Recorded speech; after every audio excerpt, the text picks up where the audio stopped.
उपस्थित सभी महानुभावों को मेरा प्रणाम। आओ बनाएं अपना घर,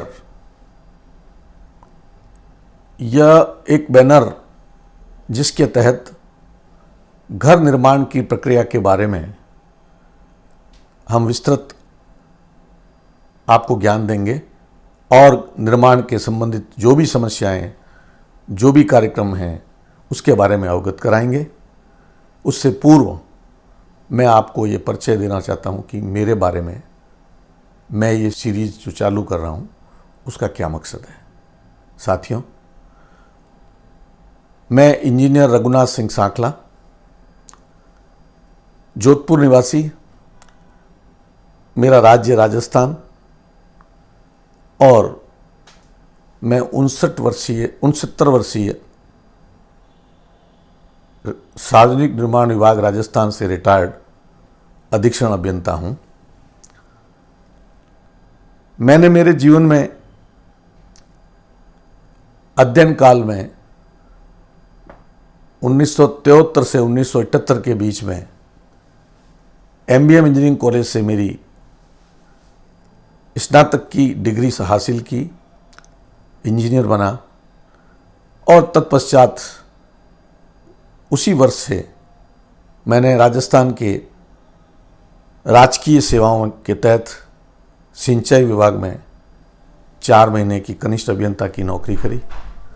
तत्पश्चात मेरा चयन सार्वजनिक निर्माण विभाग राजस्थान के लिए हो गया और मैंने फरवरी 79 से कनिष्ठ अभियंता के पद पर रहते हुए उदयपुर और जोधपुर में मेरी सेवाएं दी और वर्ष 80-81 के बाद से मैंने सहायक अभियंता के पद पर राजस्थान के अंदर विभिन्न क्षेत्रों में, विभिन्न जिलों में, नगरों में मैंने मेरे इस तकनीकी ज्ञान के माध्यम से, मेरे अधिकारियों के सहयोग से, उनके अनुभव से राजस्थान के अंदर और राजस्थान से बाहर भी मुझे कई बार जाने का मौका मिला और मैंने मेरे तकनीकी ज्ञान के साथ साथ में जिस अनुभव को ग्रहण किया उसमें मुख्यतः भवन निर्माण का काम था। वैसे तो सार्वजनिक निर्माण विभाग में सड़क और पुलों के काम भी होते हैं और उसमें भी मैंने मेरा महती योगदान दिया, मुझे उसका भी विस्तृत अनुभव रहा है।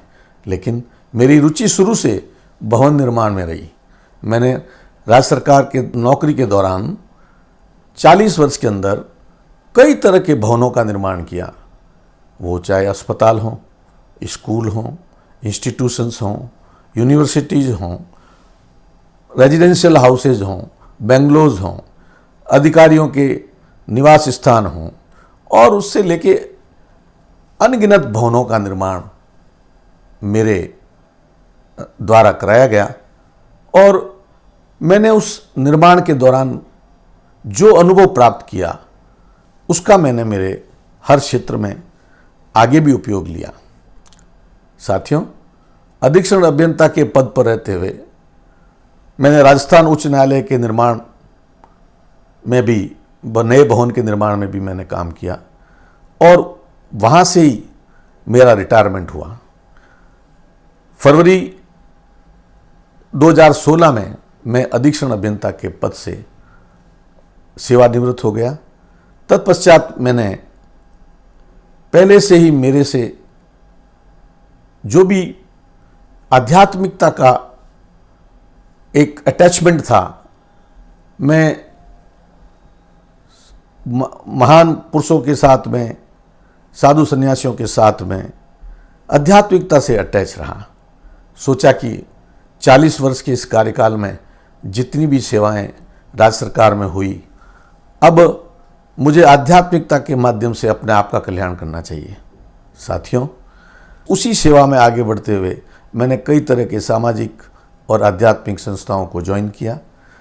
उसमें भी मेरी तकनीकी ज्ञान की उपयोगिता हुई और मैं लगातार पिछले 9 वर्षों से मेरे समाज के जो भी संस्थान हैं जिन्होंने मेरी सेवा की आवश्यकता समझी, आध्यात्मिक क्षेत्र में जितने भी केंद्र हैं जिन्होंने मुझे मेरी उपयोगिता को उचित समझा, वहाँ पर भी मैंने निर्माण कार्य में अपना सहयोग दिया।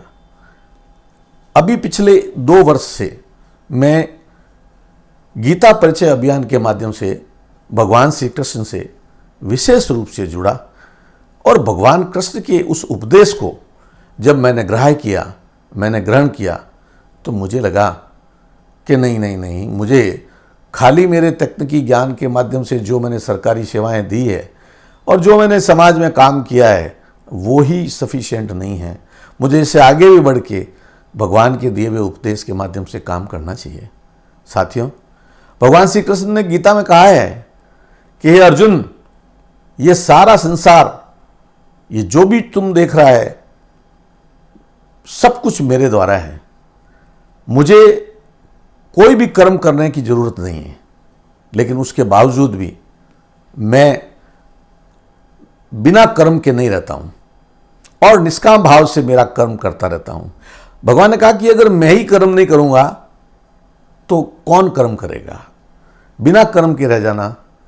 और भगवान ने कहा कि मनुष्य के जीवन में मैंने उसको 2 मनुष्य को विशेषताएं दी है, जो कि विवेक और स्पष्ट विवेक और कर्म स्वतंत्रता है। तो भगवान ने कहा कि मेरा सबसे प्रिय जीव मनुष्य है और वो मनुष्य हर क्षण कर्म करता रहता है। जो भगवान से जुड़ा हुआ है वो निश्चित रूप से भगवान की उन भावनाओं की कदर करते हुए, अपने भाव में भगवान को स्थापित करते हुए अपने समाज की सेवा, मानव समाज की सेवा के लिए अपना कदम बढ़ाता है। और मैं समझता हूं कि वो निष्काम भाव से जो अपना कर्म करता है वो कभी भी निष्फल नहीं जाता है। फल देना मेरी जिम्मेवारी है। तुम तो जो तुम्हारा नियत कर्म है, जो तुम्हारा निश्चित कर्म है, वो तुम्हें करना है। और भगवान ने 18 अध्याय में अर्जुन को शिक्षा दे दी।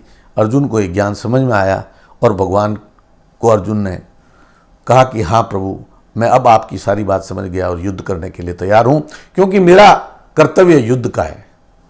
उसी से मैंने ये बात ग्रहण करी कि जब अर्जुन को भगवान ने युद्ध के लिए श्रीमद् भगवद गीता के द्वारा प्रेरित कर दिया, तो भगवान ने उसके साथ ही सभी मानव समाज को ये लक्ष्य दिया, ये एक ज्ञान दिया कि आप जिस किसी क्षेत्र में मनुष्य के नाते अपने नियत कर्म और अपने सामाजिक कर्म, आध्यात्मिक कर्म जो मैंने निर्धारित किए हैं, उसको सबको करने की जिम्मेवारी आपकी है। तो मैंने सोचा कि अब 9 वर्ष रिटायरमेंट के बाद भी मुझे मेरे जो भी कोई मेरी जो अनुभव हैं, जो मैंने 5 वर्ष में जो तकनीकी ज्ञान प्राप्त किया पढ़ाई के दौरान, और जो मैंने 40 वर्ष तक राजकीय सेवा में रहते हुए निर्माण कार्यों में अपनी संलिप्तता रखते हुए जो अनुभव प्राप्त किया, समाज के कार्यों को, समाज की सामाजिक संस्थाओं को और अन्य कई ऐसी जगह मुझे जो तकनीकी काम करने का मौका मिला, उन सबको मैंने संकलित कर सोचा कि आज के इस समाज में, मानव समाज में और भारतवर्ष में मैं मानव समाज को क्या दे सकता हूँ। इस दृष्टिकोण से मैंने ये सोचा कि मैं उस तबके को, हर उस व्यक्ति को जो कि अपने जीवन में एक घर बनाना चाहता है, उसमें मैं मेरा क्या सहयोग दूं, इसी दृष्टिकोण को आधार बनाते हुए मैंने ये परिकल्पना करी कि आओ बनाएं अपना घर। क्योंकि हर एक व्यक्ति की, हर एक परिवार की जैसे रोटी, कपड़ा और मकान की आवश्यकता होती है, तो मकान जब तृतीय श्रेणी में उसकी एक आवश्यकता है, तो उसको पूर्ण करने के लिए वह हमेशा चाहता है कि मेरे जीवन में एक अच्छा सा घर बन जाए। और जब घर बनाने की तमन्ना जब से उसको समझ आती है, जब से उसमें सबलता आती है, वो चाहता है कि मैं मेरा अपना घर बनाऊं। साथियों, घर बनाना एक ऐसा काम है कि खाली धनराशि ही नहीं चाहिए, उसमें उसकी कई तरह की आकांक्षाएं डेवलप हो जाती है। वो सोचता है कि मेरा परिवार कितना बड़ा है, मेरे घर की साइज क्या है, मुझे कैसे घर बनाना है, मुझे कहाँ ज़मीन लेनी है, मैं कितना पैसा लगा पाऊँगा। उसको अपनी कई दूसरी सामाजिक जिम्मेवारियों के साथ में अपने घर का निर्माण का काम कराने का हमेशा एक चिंता उसको सताती रहती है। साथियों, मैंने मेरे इस 50 वर्ष के अनुभव के साथ में ये नोट किया है कि जब व्यक्ति अपने घर के निर्माण की बात सोचता है, अपने परिवार को सुरक्षित करने के लिए, अपनी आत्मसंतुष्टि के लिए, अपने स्टेटस के लिए भी अपने घर को बनाने के लिए उसकी एक प्राथमिकता होती है कि मैं अच्छे से अच्छा घर बनाऊं। मुझे इस क्षेत्र में काम करने का बड़ा अच्छा अनुभव रहा है। हम जब इंजीनियरिंग की पढ़ाई कर रहे थे तब हमें वास्तुकार की भी ड्राइंग्स और डिज़ाइन और नक्शे बनाने का काम भी उस जमाने में हमें सिखाया गया। ईश्वर की दया से मेरा उसमें विशेष रुचि भी रही और मुझे वास्तु क्षेत्र में, वास्तुकार के काम में मेरे विभाग में एक अपना व्यक्तिगत लगाव भी रहा और मेरे कार्यों के बारे में लोगों ने उसको ग्रहण किया कि मेरी ये तकनीकी क्षमता जो है कि मैं एक वास्तु के अनुसार ढंग से ड्राइंग बना सकता हूँ और अच्छे से अच्छे घरों का निर्माण कर सकता हूँ। साथियों, घर निर्माण अपना आप में एक बहुत बड़ी विधा है। व्यक्ति सर्वप्रथम घर के लिए ज़मीन परचेज करेगा, घर बनाएगा। इसको सारी श्रृंखलाओं को जोड़ने के लिए मैंने आओ बनाए अपना घर के माध्यम से जो ये कार्यक्रम शुरू किया है, ये एक परियोजना है। जैसे जैसे मेरे को इसकी आवश्यकताएं बनती जाएगी, मैं उस ढंग से आपसे जुड़ता रहूँगा। आपकी सभी सहायता क्षेत्र में, जिस क्षेत्र में आपकी आवश्यकता होगी, मैं मेरे तरफ से मेरे इस प्लेटफॉर्म पे पूरी मदद करूँगा। ये मैं आज भगवान को साक्षी बनाते हुए, साक्षी रखते हुए आपसे ये संकल्प कर रहा हूँ। धन्यवाद।